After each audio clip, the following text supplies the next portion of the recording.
आज हम बात करने जा रहे हैं धरती पर नरक का द्वार कहे जाने वाले एक ऐसे गड्ढे के बारे में जिसके बारे में आपने सोशल मीडिया पर जरूर कहीं ना कहीं सुना होगा। आखिर ये क्या है, इसकी सच्चाई, इसका निर्माण कैसे हुआ और वैज्ञानिक दृष्टिकोण से ये क्या है और ये कितना विशाल है। सबसे पहले ये जानते हैं कि ये क्या है।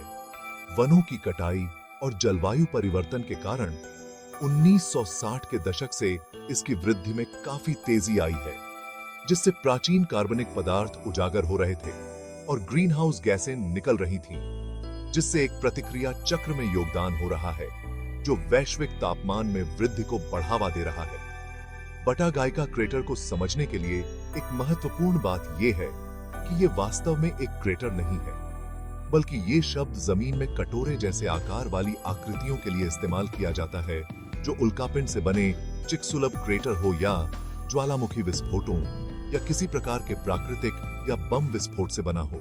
अब जानते हैं कैसे हुआ है इसका निर्माण। सोवियत काल के दौरान बटागायका क्रेटर के आसपास के जंगलों को काटने से आसपास के परमाफ्रॉस्ट परिदृश्य का तापीय संतुलन बदल गया, जिसके कारण अवसाद उत्पन्न हुआ। बटागायका ने अपने विकास की शुरुआत तकरीबन 1980 के दशक में की। साथ ही इसमें से कुछ जानवरों के अवशेष भी मिले हैं। शोधकर्ताओं को इस बात के भी प्रमाण मिले हैं कि इस क्षेत्र में प्लेस्टोसिन युग के दौरान गर्म जलवायु और अपेक्षाकृत शुष्क हवादार परिस्थितियां थीं। पिघलती हुई मिट्टी में पाए गए लकड़ी के टुकड़ों के अनुसार यहां कभी स्प्रूस और चीड़ के जंगल उगते थे। ये नरक का प्रवेश द्वार न केवल मूल्यवान जीवाश्म विज्ञान संबंधी अंतर्दृष्टि प्रदान करता है, बल्कि पर्यावरणीय खतरे भी उत्पन्न करता है। आगे की बात समझने के लिए पहले परमाफ्रॉस्ट को समझना जरूरी है। जमीन का वो हिस्सा होता है जो कम से कम 2 साल तक लगातार जमा रहता है और जिसका तापमान 32 डिग्री फ़ारेनहाइट, 0 डिग्री सेल्सियस या उससे भी कम होता है। इसे 12मासी जमी हुई जमीन भी कहा जाता है। परमाफ्रॉस्ट की मोटाई 1 मीटर से लेकर 1500 मीटर से भी ज्यादा हो सकती है। अब जानते हैं कैसे धीरे धीरे बढ़ता जा रहा है।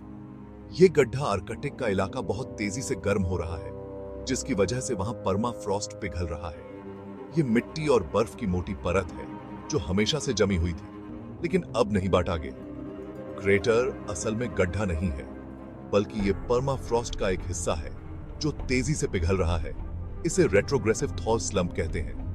रूस के उत्तरी भूभाग में दर्जनों परमाफ्रॉस्ट क्रेटर हैं, लेकिन उनमें से कोई भी बटागायका के आकार का नहीं है, जिसे मेगा स्लम्प कहा जाता है, जो इसके ऊपर की ढलान को निगल रहा है और पीछे की ओर पहाड़ी की ओर बढ़ रहा है और कुछ स्थानों पर 85 मीटर 275 फीट से भी अधिक ऊंचे बटागायका की चट्टानें बढ़ती जा रही हैं, जबकि नीचे का गड्ढा गहरा और चौड़ा होता जा रहा है।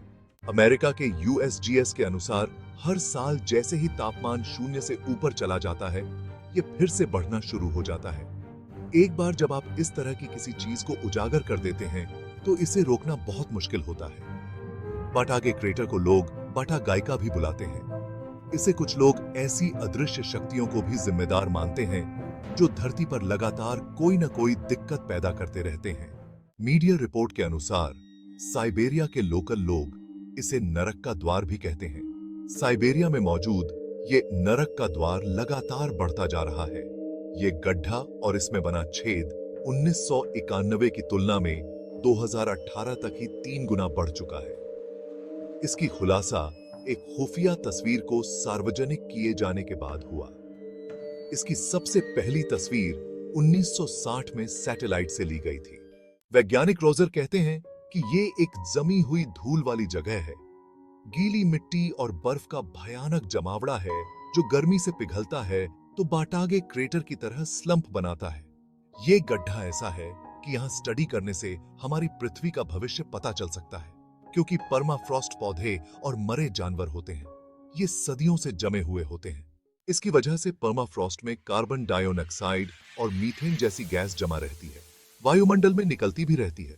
यहाँ पर गर्मी सोखने वाली गैस रहती है, जिसकी वजह से ग्लोबल वार्मिंग भी बढ़ती है। इससे परमाफ्रॉस्ट तेजी से पिघलता है। उत्तरी गोलार्ध पर 15% हिस्सा परमाफ्रॉस्ट है,